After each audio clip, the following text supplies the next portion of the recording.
Okay, folks, welcome to another short episode of exploring what church looks like the other side of COVID-19. So the idea behind this is to help equip you guys as church leaders, as Surf Church leaders, in moving forward into this uncharted world of how we're doing church and how we're discipling people in this new normal. So today I've been joined by Mike, who's over in Mexico, running a surf church there, and also with Paul down in the southwest of France, running a surf church down there. So we're going to go over to Mike first. Mike, tell us what it is that is probably the biggest building block of your surf church there in Mexico. The framework that we're using is, some people will call it 3/3, others call it pattern of discipleship. We look at the scriptures and see that it's just how the early church functioned. It's the characteristics of the church. So when we gather, which we've been doing for a few years, quite about 3 or so years now, whether we were doing it physically or over Zoom, which is what we've had to do in recent times, we're still doing the same thing, which is in the three aspects is that when we get together, we look back and go, how have we been living? And we worship God and thank God. Then we have a middle time, which is the middle third of the time, and we discover the scriptures. We'll read it, we'll analyze it. We won't generally we'll analyze it, but there won't be someone who will preach as such. But together in groups, smaller groups, we all get to share what God is saying to us and what we're going to do about it. And that leads us on to the final time of our gathering, which is the final third of the time, hence why they call it a 3/3 gathering. And when we look forward to what are we going to do now? We've looked back at the start.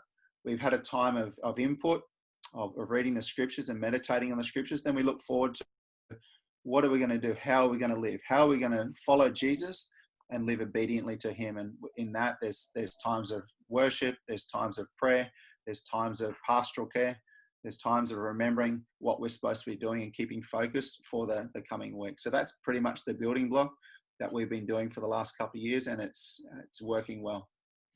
And Paul, how Surf Church Hossegor looks from week to week, if you go before COVID-19, would it be similar or would it be different? Well, we've moved our service to Zoom with a preaching moment on Facebook and YouTube. But what has really worked for us well is our midweek Bible study group or discipleship group, home group, if you will. We had struggled for a number of years to get traction with those groups, get people involved, and we changed our format about a year ago and implemented something that was just really simple and at the same time profound. And that format has transferred really well into this new normal. All those groups carried on through Zoom, and one of those groups now has gone back to meeting in person. We have 4 groups every week that are autonomous because of how simple the format is. The groups have a life of their own, and I keep track through the leader of each group, but really they run themselves. It seems to be that what you're both doing is, because of the technology of Zoom, is sustainable, has been able to go through the journey of through this pandemic. In our situation in Mexico, there's actually using the technology of Zoom was good for some people, but not for others. So in our location, using WhatsApp phone calls, the video was actually made it replicatable. So we were publicizing at times the gatherings online for some people to watch. But what we actually found was those that couldn't connect, but had been involved for a few weeks or longer, they said, hey, let's just do this at home with our immediate family, which is something that we'd been encouraging them and modeling and inviting them to do for a long time, but they actually started doing it. Mm-hmm. And then over the last couple of weeks, more of their family and friends have started to do it. So they've then started multiple groups because they're using the exact same format, which is the same format that we were using on the beach, sitting on the beach with the young Grommies years ago. So these people who, the word that came out recently was they didn't feel that they were capable of doing it until they had a go. They were watching people surfing, but they were just sitting on the beach watching. We wanted them to take on the responsibility. They didn't want the responsibility of caring for their friends and their family, but push come to shove, and they started doing it. And now they're doing it, including 2 days ago, one of the guys said, my mum in the group said that she wants to be baptized. He's now got, okay, what do I do with that? So coaching with him, meeting with this guy, and like Pal was saying, just working with the leaders of the groups that they're sharing outside of the main gathering. But by having the groups small, so 10 people, everyone can do something. And that's actually what has been at the conviction of my heart for a long time, is that all of us should be doing something. We're all supposed to have spiritual children.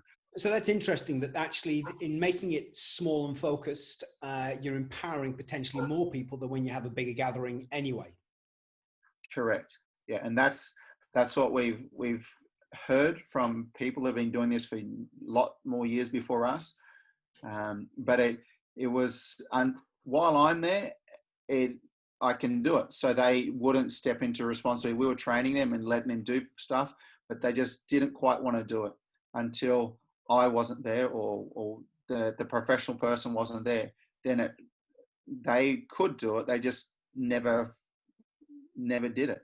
But then they realized they could do it, and they actually do it far better with the people that they already do a life with, which is, I can see Pal nodding and understanding it's exactly the same things. Those new groups are all being encouraged. Who can you multiply this with? Who can you do this with? Yeah. My friend's mum, who's got some other people, she can do it with a couple of people, because as Pal said, the format is really simple. What we have is comes from dbsguide.org. It's a Discovery Bible Study, and there are 4 very simple questions. They're easy to remember. I can give these 4 questions to a non-Christian, and that person will be able to use these 4 questions to discover God through the Bible with his or her peer group. And it's simply, what do we learn about God in this passage? What do we learn about ourselves, about human beings? Then what do I need to change in my life? And 4th question is, now who can I go and share this with? And because it's so simple, it demystifies studying the Bible, like Mike was talking about.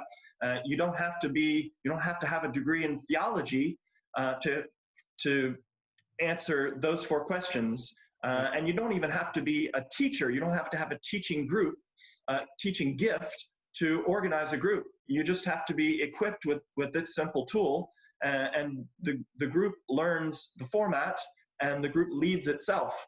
Really, even a group of non-Christians who are sincerely wanting to discover what the Bible says can follow the format and discover biblical truth, implement biblical truth into their lives. And we've seen that work. Yeah. We've started using it 5 years ago, sitting on the beach, as opposed to me preaching to some kids a 15-minute talk. Yeah. It just radically revolutionized the way it was. So a 15-minute talk where teenagers are a bit bored, by putting that discovery system in, the kids have stayed 2 hours. No joke. I had a phone call from a surfer who lives in a nearby town, who someone had given him the French Surfer's Bible. He was reading the testimonies in that, and he said, I need to change my life. I need to draw close to God and experience what these people did. He called me on the phone, and the first thing I did was connect him with a Discovery Bible Study group. I was not a part of that group, but he felt confident after a phone call with me to connect to the Zoom. I had prepped the organizer. They welcomed him, and he just plugged right into the group. And when it got to the point where he, based on the Bible passage they had read, said, now what can I change in my life? He said, I think I want to quit smoking. And it turned out that someone else in the group had just been through that journey and said, wow, we are going to be praying for you. We're going to be supporting you in this. And I got the great story on the back end of it. Love it. I want to say too that a week ago, the same person that push come to shove started his own group. He said to me, you know what? You've been modeling and asking us to do this for a long time, but only now did I just discover that Discovery Bible Study is what surfers can do. Surfers can't prepare sermons and do that model, but we can do Discovery Bible Study. And when he understood that himself, he's now encouraging the other guys who are Christians, who are surfers, to do the same. So he's coaching them with those same simple 4 questions. But we just start with simple stories of Jesus that help a brand new person or us, that we've got something to share. Yeah. And that's been a significant thing.